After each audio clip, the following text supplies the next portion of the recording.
Hi, welcome. Today we're going to change rear brakes on a Ford Kuga. Take you through some of the steps to do. First off, obviously jack it up to the back and let the handbrake off.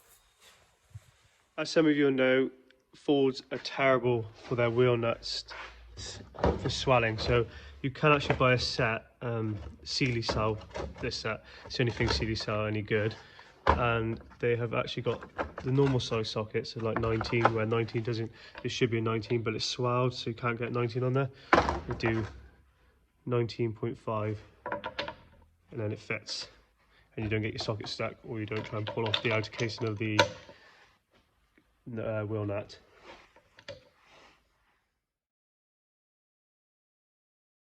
In my head I fear that the thoughts build up until I can't hear, that my mind fills up into a creature, and it haunts me somewhere much deeper. I got nightmares in my head, I fear that the thoughts build up until I can't hear, that my mind fills up into a creature. So you need a flathead screwdriver. First off, take the clip off the front of the caliper, like so.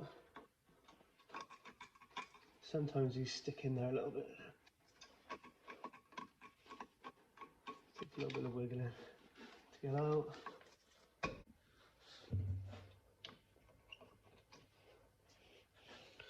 The clip at the front. Take the plastic covers off the back of it. Uncover the Allen keys. So we need a 7mm Allen key to undo them. So I just crack them off with a ratchet, like so. 1, 2. Okay. Get the battery ratchet.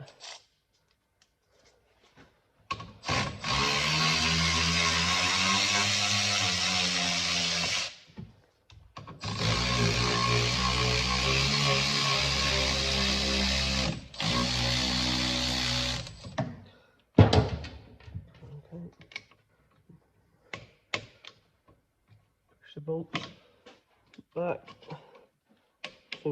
Allows you to get the caliper off, like so.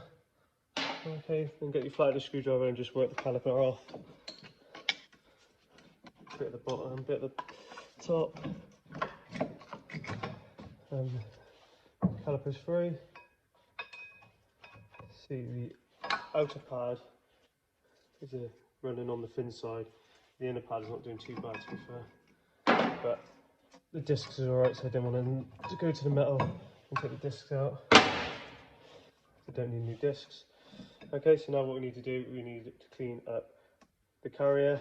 So I like to get a flathead screwdriver to clean it up nicely. Get all the bigger bits off first.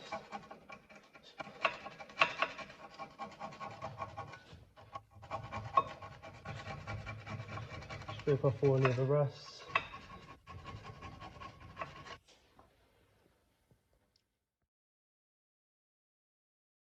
It haunts me somewhere much deeper.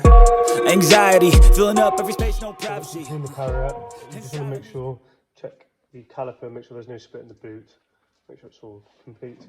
And need to get the bolts out. Make sure they're not stuck on the sliders. As you can see, my two are stuck solid, so you need to get them out and clean it, because they should be nice and free in there. So get them out, clean it up. That the thoughts build up until I Just give can't myself a hear, little file that my mind. and just clean out all the corrosion out of here, but obviously careful not to file too much, just filing the corrosion away. As you see, there's loads of corrosion in there. Just file it nice and clean. Just allows the bolts to be nice and free then, the back and forth.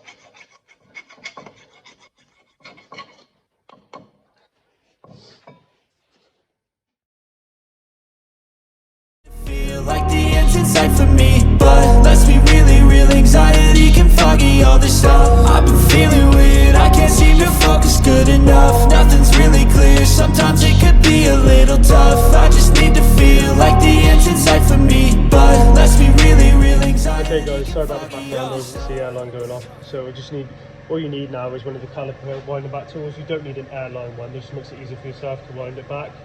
As you're winding it back, just making sure you don't, the boots, it spins on the boot and the boot doesn't rip, because it's really easy to rip the boot. If you rip the boot, then you knacker the caliper already, because then all the water's getting in there, it's going to seize up the rear brake caliper again. So just need one of those tools, that's what the only thing you might need to buy. The caliper, as you can see now, the bolts go, move back and forth nice and freely. Let's get the new pad sat in there. Okay, so I've got the new brakes here. I've gone for Delphi, not the most expensive in the world, but I find they do a good job.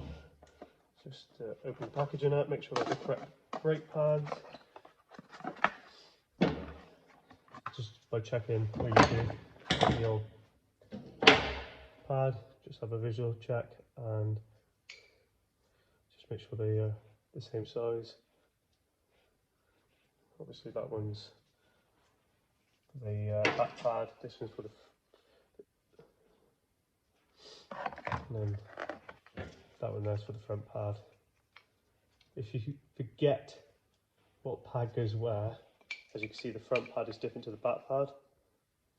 You can tell because the piston has been on the back of him and the two legs have been on the front. So if you forget which one was on the back and which one was on the front, that's how you tell. Okay, so all I use, no longer use copper slip no more, they recommend you use brake grease. So just put some brake grease on the end, just to help keeping the brakes moving back and forth and keeping them nice and free. Just put a bit of paste on.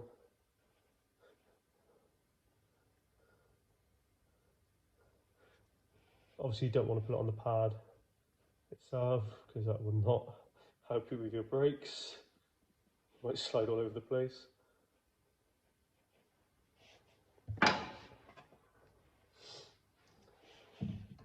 Just sit the pad in, making sure he's nice and free. So you see if he's not moving nice and free like that, you haven't cleaned it up enough, so you need to go back and clean him a bit more on here. Just so it's nice and free. I fear that the thoughts build up until I can't hear, that my mind fills up into a creature. Okay, so this side, all you do is repeat the process. Same thing again. And go. And we've done this side, just like that. This side was a bit thinner on the brake pads. You can see they were just off the metal. All we've got to do, torque the wheels up, pump the brake pedal out, and check the brake fluid level. Job's done. Thank you. Please like and subscribe.